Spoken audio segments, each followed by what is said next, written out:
BioWare has created some epic games in the past: Baldur's Gate, Knights of the Old Republic, and Mass Effect, to name a few. Now comes Dragon Age, a game that's every bit as giant as their past efforts. The sheer amount of stuff that you can do in this game is mind-boggling. I've played well over 150 hours and I've only done some of the things that you can do in this game. Yeah, you're really going to have to clear out a few weekends for this one. The story's very good. There's a ton of characters, history, and details that really bring the world to life. The general background is that a group of magic users tried to become gods, got cast down from heaven for their efforts, and became Darkspawn who dwell underground. They're looking to resurrect powerful monsters called archdemons to lead them up to the surface and swarm the land. Now obviously, this is bad.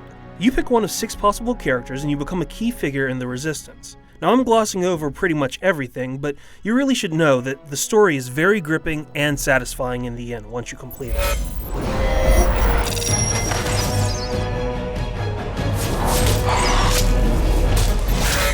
The first thing you'll notice in the game is the level of customization available to you. There are 3 races, human, elf, and dwarf, who can be one of 3 classes: a warrior, a mage, or a rogue.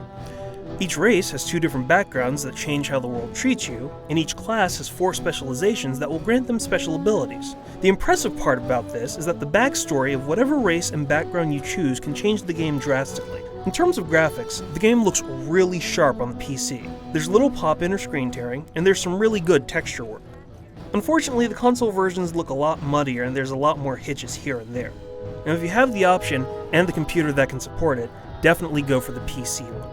The music is great, but some of the voice work is hit or miss. It's your typical sea of British accents, with some performers that are quite good, and other performers that don't do nearly as well. Who is that?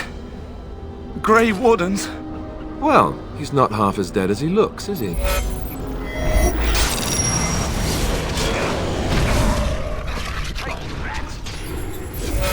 The game has a unique setup. Each of the 6 characters has an origin story that can be played through in about 45 minutes. Once you get to a main plot point where a giant battle occurs, the entire world opens up further. The combat is as varied as the character customization.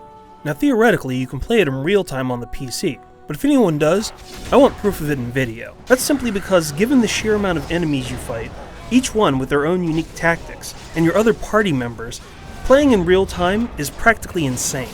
My preferred way involves tactical pausing. You pause the game, issue a command, and micromanage the whole thing.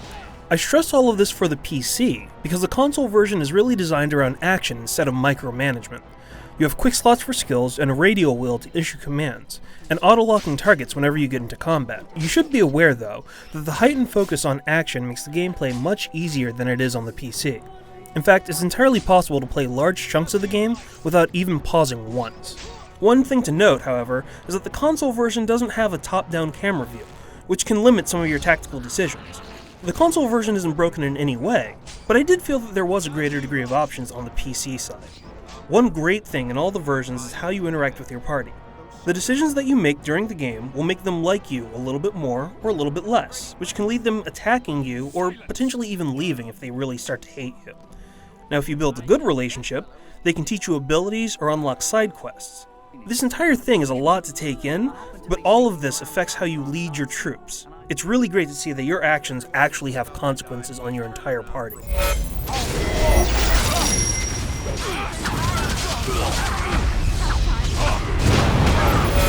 Dragon Age is a deep game to say the least.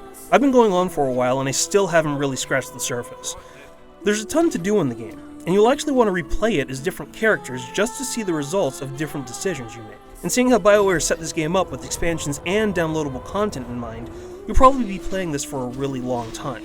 I mean, seriously, like I said at the beginning, I'm 150 hours in and I still want to keep playing. While the PS3 version has more graphical hitches and issues than the 360, it's still an enjoyable action-focused journey throughout Ferelden on the consoles. However, if you want the full tactical experience, you'll definitely want the PC version, which is clearly the best one of this tale. For the full written review, including differences between all 3 versions, head over to IGN.com.